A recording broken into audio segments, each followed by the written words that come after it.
Just imagine రేపు నువ్వు నిద్ర లేవగానే నీ హ్యూమన్ రైట్స్ అన్ని పోయి గవర్నమెంట్ చేసే తప్పుని నువ్వు క్వశ్చన్ చేస్తున్నా, ఈవెన్ జస్ట్ మాట్లాడినా కానీ అది ఒక పెద్ద క్రైమ్ అంటే, ఈవెన్ అపోజిషన్ పవర్స్ లేకుండా లీడర్స్ అందరినీ జైల్లో పెట్టి ఒకే పార్టీ మన కంట్రీని రూల్ చేస్తే, అలాంటి క్రిటికల్ సిచ్యువేషన్ లో మీడియా అంతా షట్ డౌన్ అయిపోయి ఈ దేశంలో ఏం జరుగుతుందో తెలియకపోతే ఇమాజినేషన్ కి చాలా కష్టంగా ఉంది కదా. ఇది ఇమాజినేషన్ కాదు. జూన్ 25, 1975లో మన ఇండియా ఫేస్ చేసిన సిచ్యువేషన్ ఇది. అసలు ఏం జరిగింది?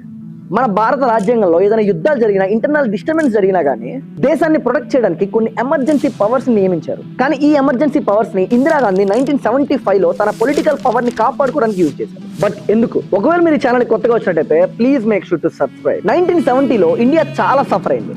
Food, petrol, even basic needs కూడా చాలా ఎక్స్పెన్సివ్ అయింది. జాబ్స్ డిసప్పేర్ అయిపోయినాయి, అన్ఎంప్లాయ్మెంట్ పెరిగిపోయింది. ఈవెన్ ప్రజలంతా గవర్నమెంట్ మీద చాలా కోపంగా ఉన్నారు. దానివల్ల గవర్నమెంట్ ని క్వశ్చన్ చేయడం స్టార్ట్ చేశారు. దీన్నే ఇన్ఫ్లేషన్ అండ్ ఎకనామిక్ స్ట్రెస్ అంటారు. బట్ దీనికి రీజన్ ఏంటి? 1971లో ఇండియాకి పాకిస్తాన్ తో ఒక మేజర్ వార్ జరిగింది. అప్పుడు మిలిటరీ మీద గవర్నమెంట్ హ్యూజ్ అమౌంట్ ఇన్వెస్ట్ చేయాల్సి వచ్చింది. అదే టైంలో ఈస్ట్ పాకిస్తాన్ అంటే బంగ్లాదేశ్ నుంచి లక్షలాది మంది ప్రజలు మన ఇండియాకి వచ్చారు. అప్పుడు గవర్నమెంట్ ఫుడ్ అండ్ షెల్టర్ మీద చాలా మనీ ఇన్వెస్ట్ చేయాల్సి వచ్చింది.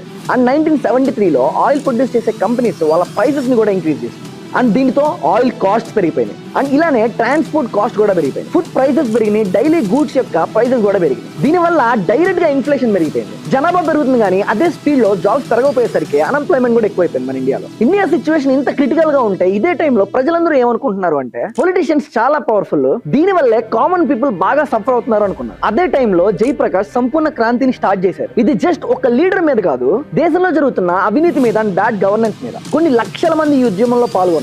ఇది సరిపోదన్నట్టు 1974లో ఒక పెద్ద రైల్వే స్ట్రైక్ కూడా జరిపారు. ఇది మన ఇండియా ఎకనామీని చాలా బాగా దెబ్బతీసింది. అప్పటికి రూలింగ్ పార్టీ అయిన కాంగ్రెస్ కి సిచ్యువేషన్ కంట్రోల్ దాటిపోతుందని అర్థమైంది. ఇంకా 1975లో అలహాబాద్ హైకోర్టులో ఇందిరాగాంధీ ఎలక్షన్స్ లో చీటింగ్ చేసి గెలిచిందని అప్రూవ్ అయింది. దాంతో దానికి 6 years పొలిటికల్ కెరియర్ ని బ్యాన్ చేశారు. దాని అర్థం ఇందిరాగాంధీ తన ప్రైమ్ మినిస్టర్ సీట్ ని కోల్పోయింది. ఆ తర్వాత తను సుప్రీం కోర్టుకి అప్పీల్ చేసింది అండ్ టెంపరీగా తన సీట్ తనకి ఇచ్చారు. దీంతో అపోజిషన్ లీడర్స్ అందరూ మాస్ ప్రొటెక్షన్ ని ప్లాన్ చేశారు. కానీ ఇందిరాగాంధీ ఈ టైంలో రిజైన్ చేస్తే తన పొలిటికల్ కెరీర్ మొత్తం అయిపోతుంది అని అపోజిషన్ లీడర్స్ ఇందిరాగాంధీని ఎలక్షన్స్ లో గెలవలేక ఇలా ప్రొటెస్ట్ చేసి తన సీట్ ని కోల్పోయేలా చేయాలనుకున్నారు అనుకుంది. ఆ టైంలో ఇందిరాగాంధీ మైండ్ లో ఒక్కటే ఉంది, ఇలాంటి సిచ్యువేషన్ లో ఒక స్ట్రాంగ్ అండ్ డిసిప్లైన్ పవర్ ఉండాలి, లేకపోతే మన ఇండియానే కొలాప్స్ అయిపోతుంది అనుకుంది. సో అందుకే ఎమర్జెన్సీని డిక్లేర్ చేసింది. గొడవలు, ప్రొటెస్టులు చేయకుండా అపోజిషన్ లీడర్స్ ని జైల్లో పెట్టింది. ప్రజలకి ఏ ఇన్ఫర్మేషన్ అందకుండా మీడియాని కంట్రోల్ చేసింది. దీనివల్ల టెంపరీగా సిచ్యువేషన్ స్టేబిలైజ్ అయింది. ఈ డెసిషన్ రాంగ్ గా రైటా తెలియదు కానీ ఇండియన్ హిస్టరీలో దీని గురించి ఇప్పటికీ డిబేట్ జరుగుతూనే ఉంటుంది. ఈ ఎమర్జెన్సీ 21 నెలలు జరిగింది. ఎందుకని నెలలు జరిగింది అంటే